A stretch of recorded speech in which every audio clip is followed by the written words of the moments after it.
வணக்கம், நான் உங்கள் யஷ்வந்த் குமார். இன்றைக்கி நம்ம சேனலில் விசேஷ நாட்களில் மட்டும் செய்யக்கூடிய சுயம் எப்படி செய்யறதுன்னு பார்க்க போகிறோம். இதுக்கு சுயம், சுழியம், சுசியம் அப்படின்னு வெவ்வேறு பேர்கள் இருந்தாலும் இது டேஸ்ட் வந்து சூப்பராக இருக்குங்க. இதுக்கு தேவையான இன்க்ரீடியன்ட் அண்ட் இது எப்படி செய்கிறதுன்னு இப்போ நம்ம பார்க்கலாம். சுழியம் செய்ய தேவையான பொருட்கள்: கடலைப்பருப்பு, வெல்லம், மைதா மாவு, அரிசி மாவு, சிறிதாக நறுக்கிய முந்திரி, காய்ந்த திராட்சை, இடித்த ஏலக்காய், சோடா மாவு மற்றும் தேவையான அளவு உப்பு. ஃபஸ்ட்டு இந்த கடலைப்பருப்பை நம்ம ஒரு 4-5 விசில் வச்சு எடுத்துக்கலாம். ஒரு 4-5 விசில் கழித்து எடுத்து பார்க்கும்போது இந்த கடலைப்பருப்பு நல்லா வெந்திருக்கும். பாருங்கள், இந்த பதம் இந்த பதத்தில் இருந்தால் கரெக்டாக இருக்கும். இப்போ இதை நம்ம சைடில் வச்சுப்போம். இங்கே ஒரு பேனில் நான் வந்து வெல்லம் சேர்த்துக்கிறேன். இந்த வெல்லம் கரையிறதுக்காக இதில் கொஞ்சம் தண்ணியும் சேர்த்துக்கலாம்.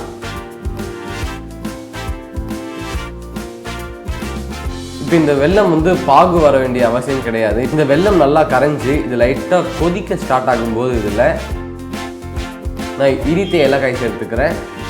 இப்போ நல்லா ஒரு வாட்டி மிக்ஸ் பண்ணிக்கோங்க. மிக்ஸ் பண்ணதன் பிறகு இதில் நம்ம கடலை பருப்பு சேர்த்துக்கலாம். கூடவே இதில் சிறிதாக நறுக்கிய முந்திரி, அப்புறம் காய்ந்த திராட்சையும் சேர்த்துக்கிறேன். இப்போ இது நல்லா வந்து மிக்ஸ் பண்ணிக்கோங்க. இந்த பருப்பு வந்து இந்த வெள்ளத்துலேயே நல்லா குழையணும். அது வரைக்கும் இது நல்லா மிக்ஸ் பண்ணிக்கிட்டே இருக்கணும். ஒரு ஸ்பேட்லாவோ இல்லை ஒரு மத்தை வச்சு இந்த பருப்பை இந்த மாதிரி நல்லா ப்ரெஸ் பண்ணுங்கள்.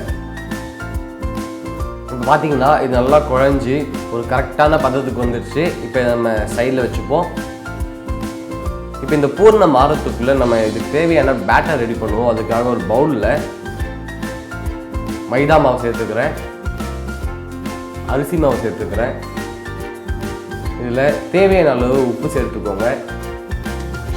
கொஞ்சம் சோடா மாவும் சேர்த்துக்கிறேன். இப்போ கடைசியாக இதில் கொஞ்சம் தண்ணி விட்டு நம்ம மீடியம் சைஸ் பேட்டருக்காக கரைச்சிப்போம்.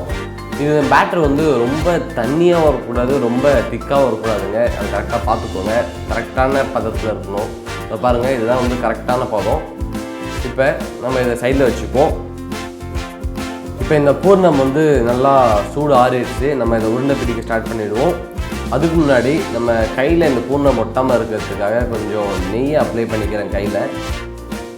இப்போ நம்ம வந்து இந்த பூர்ணத்தை பிடிக்க ஸ்டார்ட் பண்ணிவிடுவோம். இந்த பூர்ணம் வந்து உங்கள் இஷ்டத்துக்கு ஏற்ற மாதிரி நீங்கள் இதை பிடிச்சிக்கலாம். உங்களுக்கு சின்னதாக வேணால் சின்னதாக பிடிச்சிக்கோங்க, இல்லைனா கொஞ்சம் பெருசாக வேணும்னா பெருசாக பிடிச்சிக்கலாம். இப்போ இதே மாதிரி மிச்சம் இருக்க பூர்ணத்தையும் நான் வந்து பிடிச்சி எடுத்துக்கிறேன்.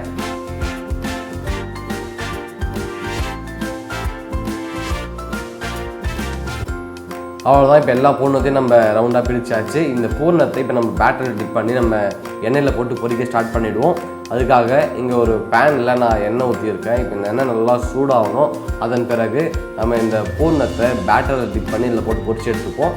இப்போ பார்த்தீங்கன்னா இந்த எண்ணெய் நல்லா சூடாக இருக்குது. இந்த நேரத்தில் நம்ம இந்த பால் எடுத்து இந்த பேட்டரில் டிப் பண்ணுங்கள். நல்லா ஃபுல்லாக டிப் பண்ணிவிட்டு எக்ஸஸ்லாம் இல்லாமல் எடுத்துகிட்டு இந்த எண்ணெயில் போடுங்க. இப்போ இதே மாதிரி மிச்சம் இருக்க பூர்ணத்தையும் நம்ம எண்ணெயில் போட்டுடலாம்.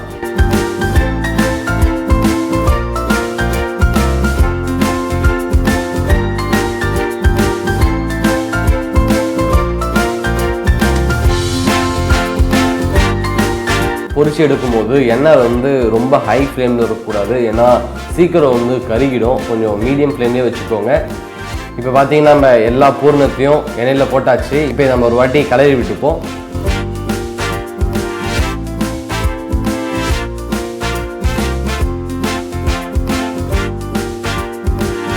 அவ்வளோதான். இப்போ இந்த சுழியம் வந்து ரெடி ஆகிடுச்சு. இப்போ இது எண்ணெய் இல்லாமல் எடுத்து நம்ம வேறு ஒரு பிளேட்டுக்கு மாற்றிக்கலாம். ஒரு சூப்பரான சுழியம் ரெடி ஆகிடுச்சு. இப்போ இதை அழகாக வேற ஒரு பிளேட்டில் நான் வந்து அரேஞ்ச் பண்ணிக்கிறேன். சின்னவங்கலேருந்து பெரியவங்க வர ரொம்ப விரும்பி சாப்பிட்ற சுயம் ரெடி ஆகிடுச்சு. இதை வீட்டில் ட்ரை பண்ணி பாருங்கள். கண்டிப்பாக எல்லாருமே ரொம்ப லைக் பண்ணி சாப்பிடுவாங்க.